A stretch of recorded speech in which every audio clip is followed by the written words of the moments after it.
Hey everyone, I'm Alyssa, an Indianapolis Colts cheerleader for the 2024 season, and this is Bleav in Colts. Welcome back to Bleav in Colts. I'm Lawrence Owen. With me this week to go over the Steelers-Colts game is Mark Bergin for the Bleav in Steelers. And Mark, this is an upcoming game, week 4. Oh my goodness, we're that far into the season already. It seems like it just started last week. How are you doing, my guy? Lawrence, thanks for having me. I think this is the first time we've talked on the pod, and we could talk about this week 4 matchup. But if you don't mind, I have a question for you to start out. I want to know your best St.Elmos story, given that this game's going to be played this weekend in Indy. Oh my goodness. Oh, wow. You realize St.Elmos. Deep cut right there. Oh my, I haven't had anyone ask me about that. I remember going to St.Elmos. See, personally, I'm allergic to shellfish, so I can't have shrimp at all, and that's what they're known for, right? However, I have a lot of friends who love the place, and I've been there plenty of times. I just don't eat there because but so many people go in and out of that place all the time. Every time I've gone there, I have always seen somebody that is well known in and around the Indianapolis area, whether it's a Pacer or a Cole or someone of prominence or something of that nature. But usually you have a lot of bets between owners, right? Before games, whether it be a Colts or the Pacers or something of that nature, between when they're getting ready to do a game, and the owners will place bets, especially between, let's say, Atlanta and Indy, and they'll do bets for St.Elmos and whatever that city has. And you'll see that occasionally, especially if you show up Monday afternoon after a game is over with from the previous Sunday. You will see the Colts van show up to pick up this great big platter of food to get delivered to the opposing city. So that is something very fun to sit there and go, oh my goodness, that actually does happen. And I did not realize that. I thought it was just a public, just to get people to look at, look what the owners do. But it is an actual thing. And I think it's kind of fun, but I've met a lot of people there. I've met a lot of people even before I became a host and a media card holder. I've met a lot of people through going to St.Elmos that are players and coaches and things of that nature. So yes, it is a very well-known place in Indy. Yeah, I got to go for the first time this past year, earlier this year, at the NFL Combine, and thankfully I was warned. The steak is fantastic, as good as you'll have anywhere, but known for the spicy shrimp cocktail. And thankfully I had some warning. For me, it was not baptism by fire, but I know for others that's not the case. They get, you go from the frying pan right to the fire where it's like, whoa, this is really hot. Yeah, I've heard a lot. Like I said, I can't eat anything there because it's all, mixed in. So, but listen, we don't want anyone to wind up in the hospital. But Lawrence, if you're allergic to shellfish, it's just like, I think that you have an exception, if you will. I think other people would want to go because of the heat. Oh yeah, definitely. Clear your sinuses. Now, I will say this too, though, having had it, it dissipates pretty quickly, but it is intense for the first few seconds once juice is marinated, drip in. So I'm glad I got to go there. The place is an institution. And I know this weekend, Lucas Oil Stadium, we've got Steelers and Colts. My Steelers 3-0 going into this game. So we're flying high so far with Justin Fields leading the way. And appreciate you having me here on this cross pod on, getting to keep it in the Bleav family. Absolutely. And speaking of that, I want to remind everybody, hey, BetOnline is the world's most trusted betting platform and your number one source for everything football. BetOnline has every stat, every matchup, even live odds and spreads to bet on during the games. Think you know your stuff? Get in on the 200,000 mega contest and pick 5 games against the spread every week for your chance at weekly prizes and your share of the $200,000. When the game's over, head over to our online casino and get in on a game of blackjack or poker or unwind with one of our over 150 slot games. Head to the website today and get in on the action. Bet online. The game starts here. Now, you talked about earlier about a certain former Bears quarterback, Justin Fields, having a rebirth in Pittsburgh. What's it like so far as a Pittsburgh fan? Was there a lot of hopes on Fields when he came in? Is this a surprise on how he's playing? What's the feel out there right now about their starting quarterback? Certainly, I think the Steelers wanted to start Russell Wilson. I don't think they make him a captain otherwise. So let's start there. He's still dealing with the calf injury, something he initially injured right at the start of training camp, and then he re-aggravated it towards the end during like a blocking sled drill. Why that's part of a conditioning test for a quarterback, that's a whole nother story. But Fields comes in to say, hey, Wilson's not 100% ready, healthy, ready to go. And he's made the most of his opportunities. The first time he's won 3 consecutive games in his NFL career. And it's a ball control offense. It's winning time of possession. The Steelers have done that in all 3 of their wins this season. They're +4 in turnover margin. They've won the turnover battle in 2 of their 3 wins. And really what it is, it's keeping the offense on the field, even though the points haven't quite been there for a team that you'd expect that's 3-0. But I want to give a shout out to my guy, Alex Kozora over at Steelers Depot. He has this stat about winning the time of possession and the importance of your best defense is a sustained offense. The Steelers defense has logged 151 snaps so far this season. At the same time last season, it was 214 snaps. So 151 through the first 3 weeks of this season compared to 214 a year ago.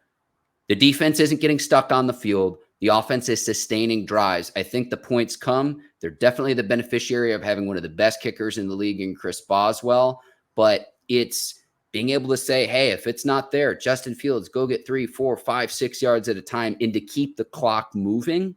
I look at last week against the Chargers and you see only 20 points scored, but 2 things there. Najee Harris could have easily scored a touchdown at the end of the game and made it 27. Unselfishly, he didn't score, and the Steelers were able to run out the clock. The Chargers don't get the football back.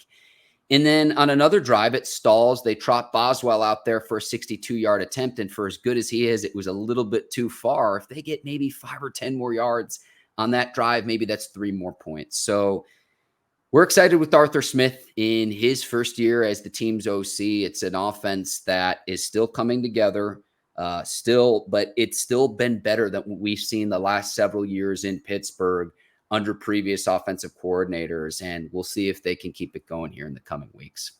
So I want to keep it going on the offense with Fields and the game. You're talking about time of possession. See, the Indianapolis Colts, that's been their Achilles heel. We've had problems stopping the run. That's been our biggest issue until last game against the Bears. But the Bears really don't have a run game to speak of, so to speak, But Fields has done a very good job of taking what the defense gives him. Last week, I watched that game. I watched Fields check down after check down after check down. Then, whether it was Freiermuth or a crossing wide receiver or a running back out in the flat or something of that nature. And then, of course, if Pickens is open downfield, he tags him, Is that a situation, do you think? To me, it feels like a winning formula in just about any game is just take what a defense gives you. And they practice against the Steelers defense all the time. Is that just something that they're used to doing because, of what the Steelers, the team that they're practicing against day in and day out, you think? What I saw in week 3 from Fields was this, Lawrence. His decisiveness on throws. Mm-hmm. And the knock coming into Pittsburgh for Justin Fields was he has to wait until his receiver is open. He holds the ball too long. He doesn't have that trust. You look at some of the tape in the windows that he threw it into. I mean, he had one over the middle to Pat Freiermuth was just an absolute laser. It's a little bit too fast of a ball for Freiermuth to bring in, but having that confidence and that trust in Arthur Smith's offense, you can't simulate that in practice. You got to get to a game situation. Mm-hmm. And so he's starting to develop that confidence and to say, this is what a competent franchise and organization and play caller looks like. Justin Fields came into the NFL with the Bears under a previous regime that's there now. His very first game was an AFC North game against the Cleveland Browns. He was sacked 9 times in that game. They signed future Hall of Fame left tackle Jason Peters off the couch and said, hey, go try to block Myles Garrett one-on-one. Garrett had 4.5 of those 9 sacks in that game. That was Justin Fields coming into the league to say, you're going right from the frying pan directly into the fire.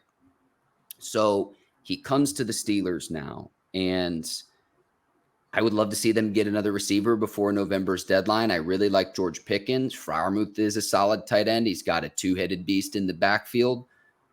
But it's the conviction in his throws is what I really noticed against a Chargers defense that's pretty good and has some playmakers. I know Bosa's dealing with some injuries for them. He could only play a few snaps in the game, but they have some really solid players. It's a good Chargers team where you're able to move the ball, control the clock. And the thing that really stuck out to me was not just the decisiveness with his throws, Lawrence, but in the first half of that game, the Steelers only had 14 yards rushing, and they were actually losing time of possession in the first half. That flipped a little bit. The Steelers finished with 114 rushing yards in the game, but Fields had to do what he did without much of a running game for the first half of that game and really the first 2/3 of the game.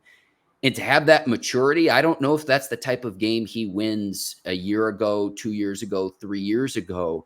And he was able to do enough for the Steelers to come out victorious. And then when this defense plays with a lead, oh man, I could talk to you till sundown about the Steelers defense thus far this season. -5 yards for the Chargers in the second half. They didn't have a first down in the entire third quarter. 5 sacks in the second half. The way they're able to fly to the football is special to watch. And look, I've hosted Bleav in Steelers since the 2019 season. This is the best Steelers defense I've watched since covering the team. It might be the best defense since the 2010 season. I know we're 3 games in, but they have absolute studs at each level of that defense. Speaking of this, now everybody knows Steelers defense has been stellar. It's what's kept them from having losing seasons in the past. And there's guys on there everybody knows, Cam Heyward and T.J. Watt and Minka and the new young stud and Joey Porter. I want to talk about a guy who I watched last week wreak havoc, and I have never seen his name before, right? And that's a Nick Herbig. I love it. Oh my goodness, that dude looked like a second T.J. Watt out there on the opposite side of the field. What's up with this guy? All right, so Alex Highsmith's going to miss this week with a groin injury. Alex Highsmith got a contract extension, and deservedly so. If Highsmith and Watt aren't the best edge rushing duo in the league, they're top 3. Highsmith's a very good player. Herbig, when he's gotten his opportunities to play, he is a speed rusher. He comes into the game, and it's been more situational at this point in his career. He's only in his 2nd season. But it's like the opposing left tackles moving in slow motion. People talk about his bendability, but for me, it's like he's going at a different speed than the left tackle. And to go off around the edge, because TJ Watt's going to line up over your opposing right tackle. The reason for that is most quarterbacks in the NFL are right-handed. So he can get up in the face of an opposing quarterback and wreak havoc. He's a magnet to the football, and he's got DB skills, even though he's an edge rusher, TJ Watt. But Herbig off the edge is going to get his first real opportunity with extended snaps. Now, Highsmith outweighs Herbig by at least 20 pounds. So the question going into this game from Pittsburgh's standpoint is, can Herbig hold up over the course of the game? Because the Steelers, again, in a situational, how they've used him situationally is a lot like how a baseball team would use, say, a designated hitter or a pinch hitter. But with his extended opportunity, every time he's gotten snaps and opportunities this season, in the preseason, last year as a rookie, when he's in a rotation with Watt, Highsmith, and Marcus Golden, who has since retired, Nick Herbig has made the most of his opportunities. I said this after the Week 3 show, and this is not a knock on Alex Highsmith. I think Alex Highsmith is a very good football player. From what I've seen, given his opportunities, I think Nick Herbig's even better than Highsmith.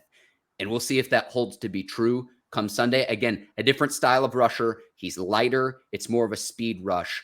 But this guy just flies off the edge, and it's on Wisconsin. he and TJ Watt are going to race to the quarterback. So one more question before we send it over to your side and you start asking me a little.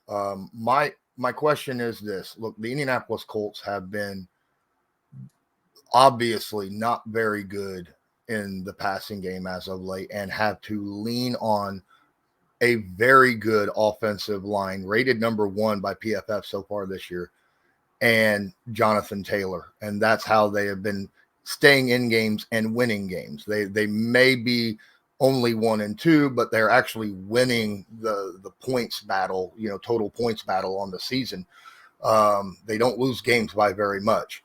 When they do, they stay in games, including the first game against the Texans, which is a very, very good team. Mm-hmm. What about this offensive line versus your guys' front seven? This is like a major, like, I don't know, a heavyweight fight, so to speak, is the way I would look at it, right? Yeah. One of the best versus one of the best. What are you expecting to come out of this one? I mean, it all starts up front with Quenton Nelson. If you're talking an A gap, B gap game, line of scrimmage, some people call them the big uglies. Lawrence, I call them the big sexies, up front. But when things break down, and if Anthony Richardson doesn't have it, we'll talk about him here in a second. But, I can just turn around and hand the ball off to Jonathan Taylor with Quenton Nelson leading the way. Like, those are two of the best that you have in the league. And even if you stack 8 in the box, try to stop it. So that's a good fallback. I mean, Cam Heyward and Quenton Nelson should be a great matchup. I know they move Heyward around a little bit, but that should be a great matchup to watch. This game, look, this is Steelers football, whether you like it or not. Fantasy football players probably don't like it a ton, but who can control the line of scrimmage, who can win time of possession, who can win the turnover battle. And if you accomplish those 3 things, I know it's a cliche, but that team will probably win Sunday's game. So that's what I'm looking at. But I mean, it starts with the point of attack. And Cam Heyward's 35 years old. He's beloved in Pittsburgh. The only thing he hasn't achieved in his career is really extended postseason success. You'd love to see a player like him win a Super Bowl. But the defense all starts up front with him. A year ago, when he went down with the groin injury, the defense isn't quite the same, to where if he can establish the point of attack at the line of scrimmage, A gap, B gap, that opens up everything else for the other players. TJ Watt's going to garner a ton of attention off the edge. So if other guys like an Alex Highsmith, who's hurt, but if it's Nick Herbig in this game, some of the other linebackers, other players, they're going to have one-on-one matchups they've got to win because of the attention TJ Watt garners and because of what Cam Heyward can do, still just mauling dudes at the line of scrimmage. I think Heyward gets a lot of respect and is beloved in Pittsburgh, but league wide, I don't think he gets the respect and recognition he's deserved throughout his career. I think that highly of what he brings to the Steelers defense, even at the age of 35, what he means to this defense. It's not the same without him. We saw that a year ago, and he battles his way back from a groin injury. And you could tell he wasn't anywhere near 100%, but the team is just better when he is on the football field than when he's not. Oh, I understand that. I mean, the Colts right now are missing their stud at the 3 tech right now with DeForest Buckner. So, and you get it. Yeah, we absolutely understand. All right, we're going to flip this over, man. It's your turn. Let's bring it. We got to start with Anthony Richardson. I know a year ago, marred by injuries, and now we're going to his 4th start this season. To me, there might not be a ceiling. I don't know if there's the floor. I don't know if that's one and the same. How do you see not just this game, but his second year playing out the Colts? We got to start with the second-year quarterback, Anthony Richardson. It is so hard to get a finger on the pulse of Anthony Richardson right now, right? I mean, he only had 13 starts in college. He had 4 starts last year. If he finishes the season, he'll have the same amount of starts this season as he had his entire collegiate and rookie year combined. So you don't really know what you're going to get fully with this guy. I think he's still developing on a game-by-game basis. Being that he is so inexperienced, but you talked about it, right? His ceiling is unbelievable, not just in the ground game, but in the passing game too, because we've seen highlights. We've seen these times when he's throwing off his back foot, guy in his face, falling backwards, and he'll launch a 70-yard pass, past the coverage, right, for a touchdown on a dime. And then there'll be other times where there's a guy wide open in the flat, no one within 15 yards, and he'll overthrow that dude 15 yards, and there's no one around him, right? You don't know what you're getting with him. I think a lot of his accuracy issues has to do with the fact that he is inexperienced, he's in the pros, and it's nerves, right? I think this is something that doesn't get talked about enough, especially when it comes to the NFL quarterbacks, the pressures that are on them. If you're inexperienced and have not had enough experience, how you deal with your own nerves when a guy is wide open, on whether or not it gets to you, and your brain's like, oh my God, he's so open. I got to get this to him. And then you overthink it and you throw the ball in a bad spot or just overshoot him. And, that's something that has to be fixed and needs to be fixed rather quickly if the Colts expect to win any games. Last week, he had the same situation. Thank goodness our running game was there. Otherwise, we really should have lost that game. We had no business being in that game, even against the Bears, to be honest with you. But with the way that Anthony Richardson was throwing the football in the short and intermediate areas. But if he can get his nerves calmed down and he's able to get even competent at the short and intermediate passing, he's going to be a dangerous guy because his scrambling ability, his ability to avoid pressure in the pocket is elite. Coming out of college, it was elite. He can recognize and feel pressure on the left side, right side, blind side, doesn't matter. And he just moves around the pocket. And when he moves with pressure, it's not a, oh my goodness, I need to take off and run. It's a, oh my goodness, I'm going to take a couple steps, look downfield. If the pressure's still there, I'm going to move out of the pocket. But he's always got his eyes downfield looking for someone to throw the foot. He prefers to throw rather than to run right now. So that's something that I really like about where Anthony Richardson's at. I honestly believe that he doesn't run the ball enough, at least this year. Last year, he ran it quite a bit, but he ended up with that shoulder injury that took him out for the season. I'm wondering if that's in the back of his head, and that's why he's not taking off more this year, or as much this year as he did last year. What Mike Tomlin always says is making the routine plays routinely. Yep. And it's not the stuff that'll make Sports Center or the highlights or something you'll see viral all over social media, but it's taking what the defense gives you, checking down when you need to, hitting the open man to move the chains or to make it a second and third and manageable. Those types of things that go into the quarterbacking position versus, say, the 2 or 3 or 4 plays that make up a win or a loss throughout the course of a game. Yeah. So I also want to ask you, too, when it comes to Richardson, you mentioned the shoulder injury, too, and the scrambling ability. What I'm curious to see in this game is, like, the Steelers have pretty good success against Lamar Jackson in their division, at least as good a success as any team has had against Lamar. What I'm curious to see in this game is like how the Steelers defense tries to rush Richardson given his running ability. And it's the new school of quarterback. It's why Justin Fields has been successful. We're seeing it with Jaden Daniels, Lamar, other quarterbacks that force. I'd put Josh Allen in this mix too. I mean, I'm sure I'm missing a few others, but forcing a defense to play an honest 11 on 11. To where if a quarterback takes off and runs the ball, that's one more blocker than you traditionally have to say, oh, well, we'll just hand it off to the running back. So, is that something that, in your opinion, the Colts do enough with Richardson, is to utilize his mobility, whether it's RPOs, read options, rollouts, that type of thing?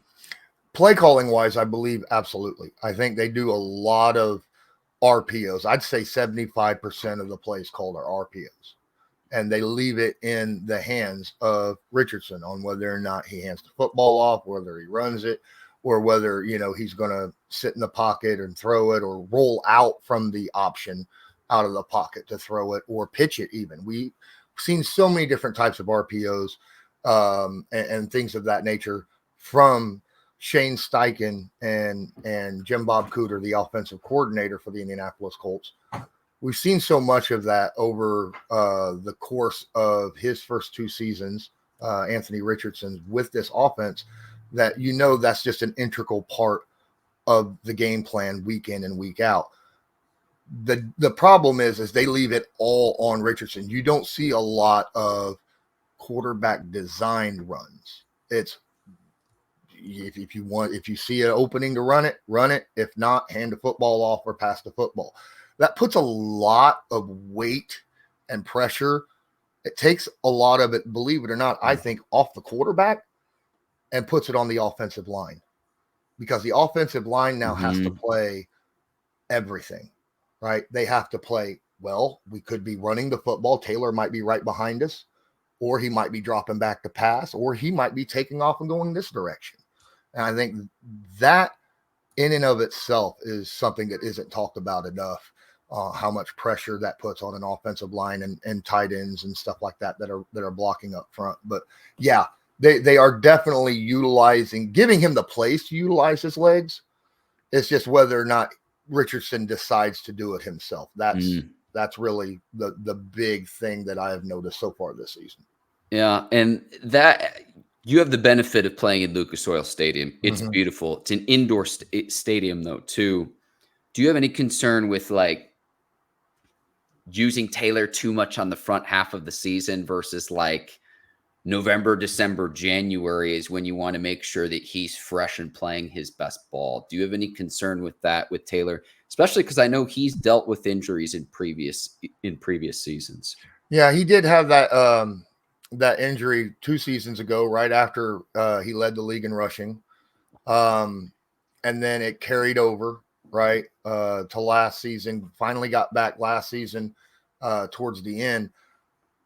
I have no real concerns about that right now. He's not getting a whole lot of touches, at least in my opinion. He's not getting Derrick Henry type touches. If you get what I'm saying, he's not getting which is a good thing early on. I mean, I know right. For fantasy football purposes, and I'm sure Colts fans would love to see, we just got a 4 touchdown game from Taylor. But again, my point is like November, December, January, and when you play outdoors, when you're not playing inside indoors like you would be at a home game in Indy, beautiful stadium too. It is when you want Taylor playing his best ball. Yes. And for me, I feel like if you want to win a game, you want to win the ground game with the Indianapolis Colts, take a lot of pressure off of Anthony Richardson. I feel like Taylor should get right around 20-ish carries, and that is bell cow amount of carries, right? But if the running game's not there, or if you feel like it's the offensive line, you can always we bring in other guys. We got Trey Sermon, we got Goodson out there that has been running well right now. The Indianapolis Colts, 5.4 yards per carry as a team. So that's pretty impressive so far this season. That's a situation where you don't need Taylor to be playing at his best every game. You don't need to feed him 30 times a game in order to have an effective run game, because that offensive line and the other running backs are doing very, very well. You can kind of mitigate how many carries he has earlier in the season so that, if you are there late in the season and you have a shot to get to the playoffs, you can make that playoff push with a fresh legs of your star bell cow. Yeah, and can the Steelers make the Colts one-dimensional in this game if they take away the run? We saw a week ago the Chargers came in with the number 1 rushing offense, the number 1 back in the league in J.K. Dobbins, and they shut that down. And can they do that again and make the Colts one-dimensional? And then in that case, can Richardson make the Steelers defense pay? So that's kind of the chess match in this one coming into Sunday's game. And I know on the outside too, is Pierce the beneficiary of teams saying, hey, we're just going to take away Michael Pittman from the receiver standpoint? How does that shake out? Because I'm looking at just the stats right now, and it's like Pierce has got 225 yards receiving, and then Pittman's your next highest receiver with 88 yards total through the first 3 games. Before the season started, I made a big announcement. I said Pierce is going to lead the team in yards. Pittman's going to have more catches. Pierce is going to have the most yards. And the reason for that is last year, Pierce was open a ton downfield. Like, he runs a lot of go routes. He runs a lot of clear out routes, and ends up getting open. He's got a great ability of getting open 20 plus yards downfield. However, we had Gardner Minshew throwing the football, and Gardner Minshew is not a guy that has a cannon for an arm, and he doesn't look downfield all the time. Now we have Anthony Richardson healthy and with a cannon, laser cannon that can launch the ball anywhere on the field at any point in time. And he's seeing this, and I feel like Alec Pierce is the beneficiary of just Anthony Richardson looking for the deep ball when it's open. And if it's not, then he checks it down to the underneath guys, which is like Michael Pittman, who is the guy call it bell cow receiver, the guy who's not afraid to get 8 to 12 targets per game, right? And even under tight coverage, someone that you could throw the football to even under tight coverage to get that catch and get that first down. So yes, I believe it is a beneficiary, but it's not something that surprises me much because every team needs a possession receiver, and everybody needs that speed deep threat, right? It's like different cars in your garage, Lawrence, of, hey, we've got a Bugatti and a Maserati and a dually truck, and it's all the different types.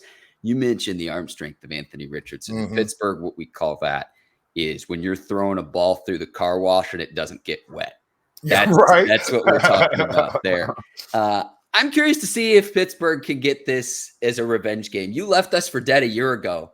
Mitch Trubisky's last start, and it was like, wow, Mike Tomlin, now in year 18, at the time was staring his first losing season dead in the eye, and we were rescued by Mason Rudolph and what was a Christmas miracle in getting back to the playoffs. So it was just like, I wonder if that weighs in the mind at all for this current Steelers team who were on the team a year ago. Offensively, obviously, you look much, much different than you did a year ago with the new quarterback situation. What I want to ask you, though, is this. Defensively, who is the player on this Colts defense that Steelers fans and the Steelers should keep an eye out on and say, hey, know where this guy is out on the field at any given time?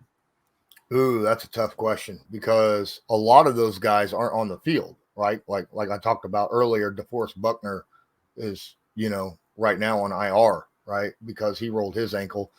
Honestly, I thought it was broken. Hey, that's okay because Isaac Seumalo is still working his way back from a pectoral injury. The Steelers starting left guard, who in my opinion is the team's best offensive lineman, he practiced on Wednesday, so he's working his way back. I don't know if he'll play this week. We're recording this on Thursday, but hey, without Buckner, we don't have Seumalo. Let's call it a wash. All right. Well, keep an eye on the situational pass rusher and pick 15 in this past year's draft, Laiatu Latu. This is a guy who has, when he's on the field, one of the highest pressure rates in the league. He gets a lot of pressure. Got his first strip sack last week against the Bears. This is a guy who can absolutely affect the game. Even if he's not getting sacks, he forces quarterbacks to throw the ball early or get out of the pocket. All sorts of stuff. Makes him make bad throws. We had Jalen Jones, second-year corner, had 2 interceptions last week, and one of those, I believe, was because the quarterback was forced to throw early because Latu got in there and forced an early pass. And, that's something that, you're used to loving and hearing about with TJ Watt. The Colts have not had that go-to guy in many years, okay? And we're very excited about having someone like Laiatu who's able to actually get in there at any given time and get pressure and force changes in the opposing offense. So that's that guy. He was the kid from UCLA, right? And if I wasn't mistaken, Lawrence, he was the one who had great bendability off the edge, but he had some injury concerns coming into the league. Do I have that right? Yeah, he had an injury. He had a back surgery. After his sophomore season at his former college, and the doctor for the team that he played for medically retired him. without actually going through and actually doing physicals on him. That's the story. They just said, okay, you had back surgery, you're medically retired. And Latu came back, did a lot of work, went to multiple different doctors. They said, and multiple different doctors cleared him. UCLA picked him up, and then he played 2 seasons without a single injury. So to me, the injury concerns gone. But you look at the tape when he's been healthy and on the field, if not for those medical concerns, I don't think the Colts get him at 15. Oh, so absolutely. Like that's the only question that we had about him coming into the league at 15. Maybe you roll the dice and say, hey, let's see what we've got in a player, because there's no question that the talent is there. And so that's good to know in terms of who the Steelers can expect. Do the Colts move him around, or do they keep him on one side of the defense, Lawrence, and Latu? Latu can be moved around. Most of the time, he is sitting over your left tackle, though, when he comes in. Now, he does a lot because of his bend and his speed, and the power that he has so many pass rush moves. He does a lot of twists. He does a lot of stunts. So he could be coming off the edge, or he could be coming right up the one gap. I mean, it's multiple different places that you could see him coming off of, even though he generally is lining up across your, like I said, your left tackle, usually in the 7. So that's generally where he sits. Keep an eye on that matchup. Dan Moore Jr., the Steelers starting left tackle. He'll be the starter for the foreseeable future for this season, considering Broderick Jones, a second-year player out of Georgia, your first-round pick from a year ago. He will continue to start at right tackle because Washington first-round pick this year, Troy Fautanu, going to be out with a season-ending injury for the Steelers. So they'll have their work cut out going up against the Colts rookie. That's a matchup we'll definitely watch come Sunday. Any final words for this matchup? No, I'm very excited. And again, in my brain, it's like, let's get some revenge for a year ago, because you guys crushed us last year. And it was like, here's the Steelers carcass left for dead. Good luck with the rest of your season. And then they went on the magical sleigh ride with Mason Rudolph, and the rest is history. The fact that the Steelers quarterback room, Lawrence, is what it is now, I want to point this out to your listeners. The Steelers are paying both Justin Fields and Russell Wilson, both on one-year deals this year, less than $5 million combined. I'm of the opinion that it's a better situation than you had with Kenny Pickett, Mitch Trubisky, Mason Rudolph, and it's less expensive. You're turning over rocks. You're seeing Ken Fields be that guy. A conditional pick going back to the Bears. Fields is going to be the starter for the foreseeable future, but I will leave you with this. Fields will get the start Sunday. I don't know at what point Russell Wilson plays in 2024. I'm of the thought process that he will at some point, considering I look across the division. The Steelers a year ago played 3 quarterbacks. Joe Burrow got hurt a year ago. Deshaun Watson has battled injury in Cleveland. He was hurt a year ago before Joe Flacco rescued the season. I know Lamar's coming off his MVP season. The year before that, in 2022, he had injuries. In the AFC North, the style of football, at some point, you're probably going to need both quarterbacks. So I know Russell's not the guy right now. I do think that the Steelers will need him at some point. When that is, I do not know the answer to that. But you ride the hot hand with Fields, and Fields has got to be the starter for now, even if Mike Tomlin won't name him outright QB1. But Mike Tomlin's in year 18, hasn't had a losing season. I think he knows what he's doing in terms of how to navigate the PR game of all of this, Lawrence. So we'll see if Fields can do it again, go for 4 in a row. He's never accomplished that in his career, and I like to see what he's done with his opportunity this season for the Pittsburgh Steelers.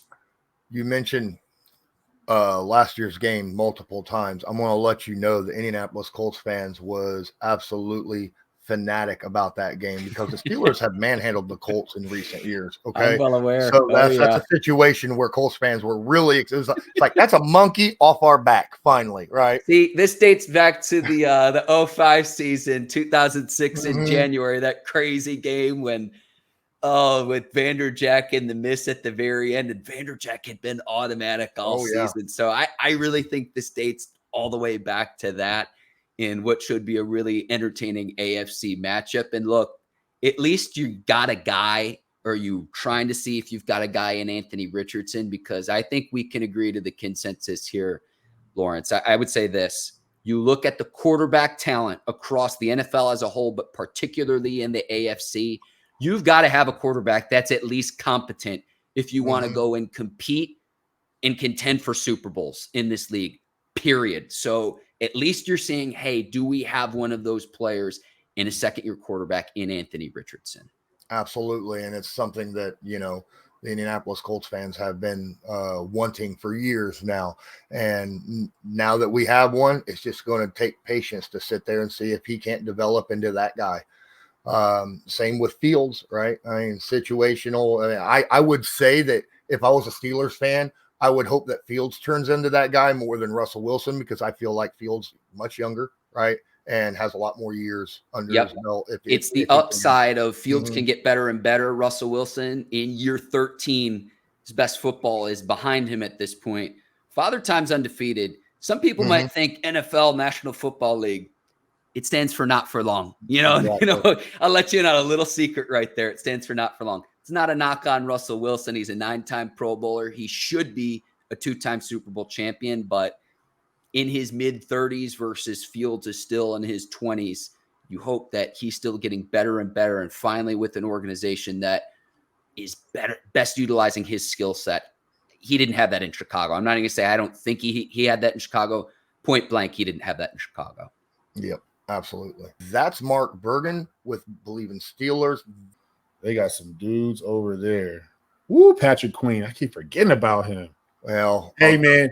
He's a dog in every sense of the word. My son loves that dude, man. My son loves that dude. And TJ Watt, they say hands down is the best defensive player in the league right now. He's just disruptive. Still got old Cameron Heyward over there. I think he said this is his last year, if I'm not mistaken. I think he said this is it. He was still making plays, so. Because you know why? Because he just knows how to. He's that defensive tackle that you hate to go against. He's just so crafty and skilled because he's just been around for so long. Like you can't just come straight off the ball and just like smash him, because he's going to just give you, he's going to use it against you, push pull.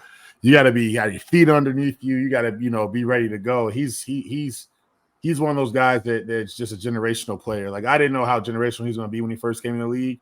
I just knew he was a big defensive tackle in the middle that played well, and then he just continued to keep playing well. So you got some players over there, man. And now that they've given Justin Fields the reins, like, they've made it clear that it's Justin Fields, team for right now.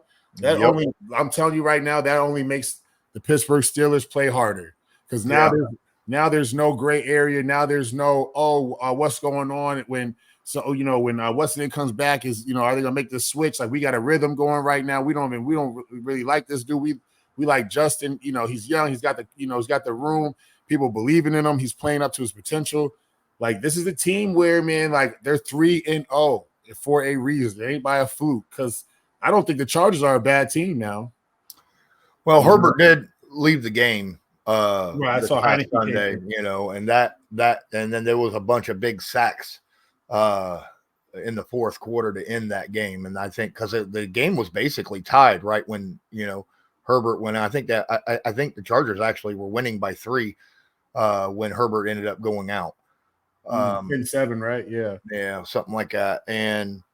But I mean, that defense is just utterly nasty. I mean, I think they're second in the league in run defense right now, going up against the third best yards per carry team in the Colts. That's going to be huge. That's the matchup. I mean, obviously you got to protect the quarterback, but I like our offensive line and protections, but the Steelers love the blitz, right? That's another thing they love. And they had a guy, I didn't even know who he was. All right. And then I saw him come in and play a few. Nick Herbig, some dude, he got a couple sacks. He comes off the edge very, very quick. I was like, is that TJ Watt? No, that's some dude named Herbig. And he was out there making plays the opposite side of where TJ Watt normally goes, So I was just like, wow. So he's Wisconsin. Okay. Okay. Yeah, second year guy. Yeah, I mean, listen, man, you got a young guy like that. He's a little bit smaller, obviously, than TJ, but nonetheless, he's learning from him. He's probably getting schooled up by him. Like, this is a defense, man. I'm telling you, bro. Like, they got some guys. They got some guys, and Mike Tomlin has a way. That's why he's been there for so long of getting guys to play. He's a player's coach, but he's also like authoritative figure. I think they look at him as a coach, but also as a dad, as a father figure too, to be honest with you. And that's very hard to do with grown men. That's very hard to do. And I think that they all believe in the team and their message right now. And you see that, right? Like the 3-0 is not a fluke. Like there's a reason why. Like guys have bought in early. Like you don't have to get guys that buy in. And like for the Colts, I really find it hard to believe that guys everyone's bought in fully all the way. Yeah, and my thought, the weakness on this team, I think, in my opinion, is their run offense. All right, Najee Harris, and then Jalen Warren, Cordell Patterson. That's their running game. Harris hasn't been good in the last couple years, and I feel like if you could stop that run and force them, get a little bit of a lead, force Justin to throw the football, you get after him, that's a good thing. Now, Justin Fields can throw the football, but he seems to love his checkdowns and his tight ends. Now, if he does go out, he's looking for Pickens. I mean, it is what it is. I think Pickens has got to be that dude. You got to double. If you're going to lean – if Blackman is leaning towards someone on that, you better be Pickens, damn it. They better put safety over the top of that dude. Yep. But I mean, they have weapons, and here's the thing with what Justin's doing. He likes to check down. He likes to throw the tight. He's not forcing it. He's not forcing it. Like, you know what I'm saying? Like, play to your strengths. Yeah, exactly. Like everybody wants to air it out, and that's the better. No, the better quarterback is the quarterback that knows how to manage the game and knows how to use his weapons and doesn't force it. If it's not there, you're just not there, right? Like no one said when Tom would throw the check down all the time that he's playing scared. It's just it ain't there. Get yards where we can get them. There's a hole in the defense. I'm gonna go exploit it, right? So I love I'm a big proponent. I'm a big fan of guys who get written off and then make a comeback. You know what I'm saying? I'm huge on that. So like everybody, Justin Fields, you bust first. He's in a bad spot. Now, Daddy came and got him, put him under his shoulder, right, and told him like, "Hey, man, we believe you. I believe you. I know how you can play. Go play. I'm gonna give you that confidence you can play, right? Like, yeah, we're gonna make it a competition because I need the best out of you. If I just say here, boom, and Russell's gonna back you up, I'm not getting the full Justin Fields that I need. But if I give you competition so you can rise and play better and you can really challenge and push yourself, I'm going to see where you're at. And I think you're the guy. Matter of fact, I know you're the guy. Go be the guy. Guys that were written off by the majority of NFL fans and analysts. I mean, you got Fields, and then you got this guy named Sam Darnold, who's playing balls out right now. I mean, man. Sling it. But that just goes to show you, right? Like, when you're in a bad spot, the organization's not believing in you, you're just miserable. All that is a factor. You can't just because there's a green field with lines on it does not mean that I'm just going to go out there and throw for 400 yards a game. There's a lot of factors that go into it. It's front office, it's coaching staff, it's culture, it's atmosphere, it's the players that are around you. Are they miserable? Are they happy? Do they believe in you? Do you go in there and you know that they don't like you? They don't want you to be like, there's so much, right? So like, when you can go into that perfect environment, you can get a fresh, clean start, clean slate, right? Just go be the guy who got you to the NFL, right? Go be that guy. Can you do it again? Do you believe in yourself? Look yourself in the mirror and know, hey, I know I still got it. I'm young. I still got it. I'm ready to go. I'm ready to ball. That's when these things happen.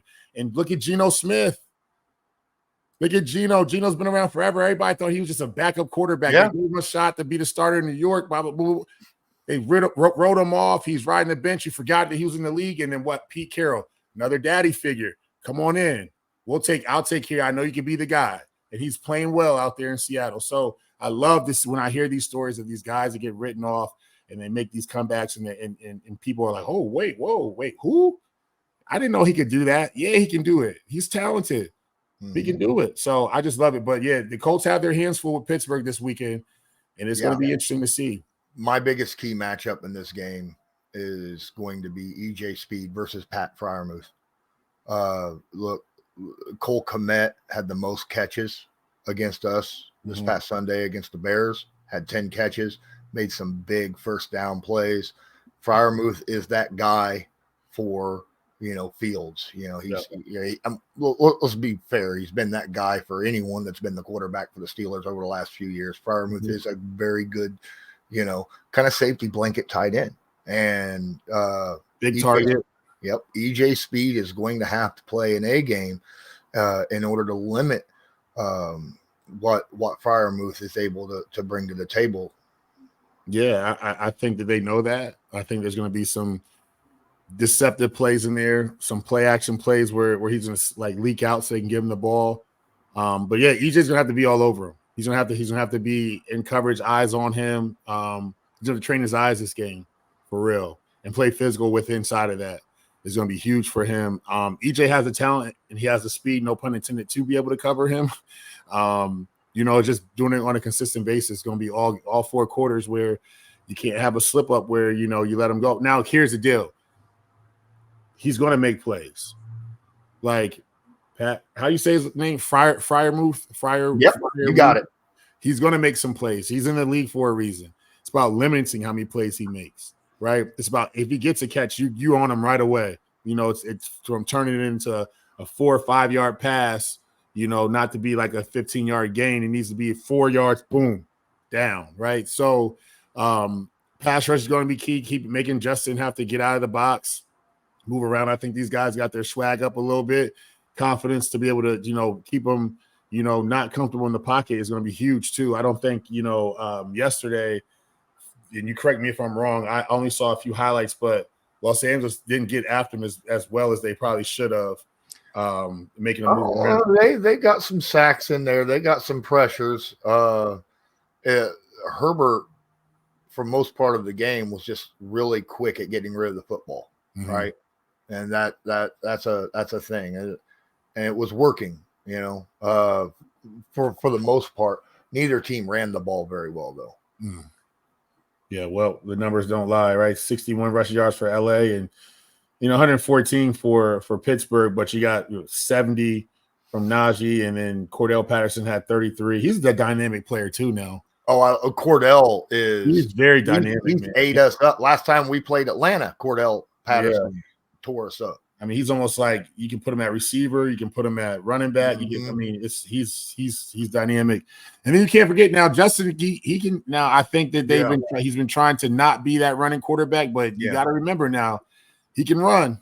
He can definitely run. He did a lot of that running in Chicago. I think because he really didn't trust his arm as much anymore, like his decision making. So he decided to run the football. But I think now they've gave him that confidence to throw the football. But he can also run too, so you got to account for that. So there's a lot of pieces on the field. If they put, if all 3 of them are on the field at once, you got your hands full. Plus, good receiving core.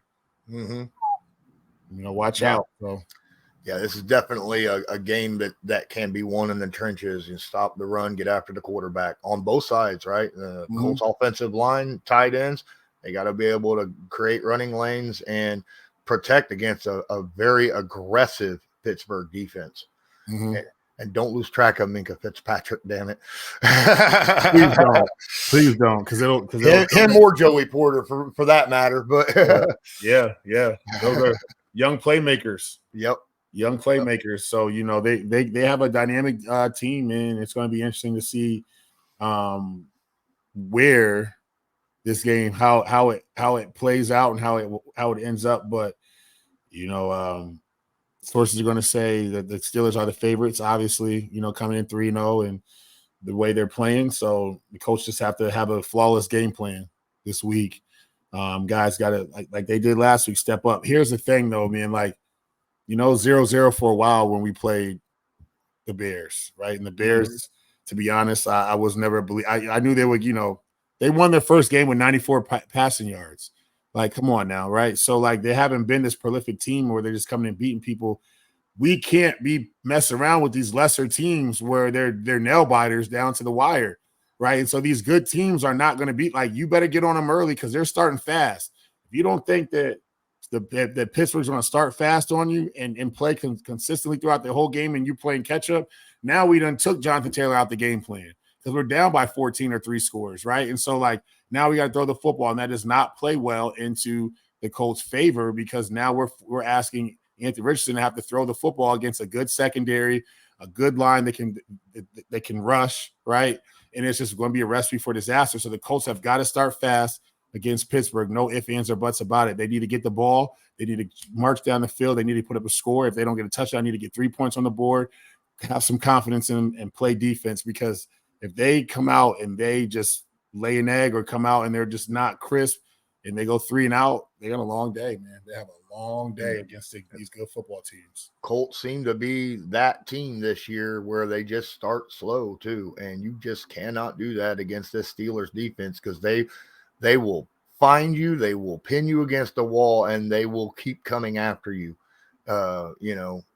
doggedly, without any kind of utterly relentlessly coming after you. And this is a game where this is either a close game, in my opinion, or the Steelers blow us out with a lot of defensive plays. And that's the thing I'm scared of.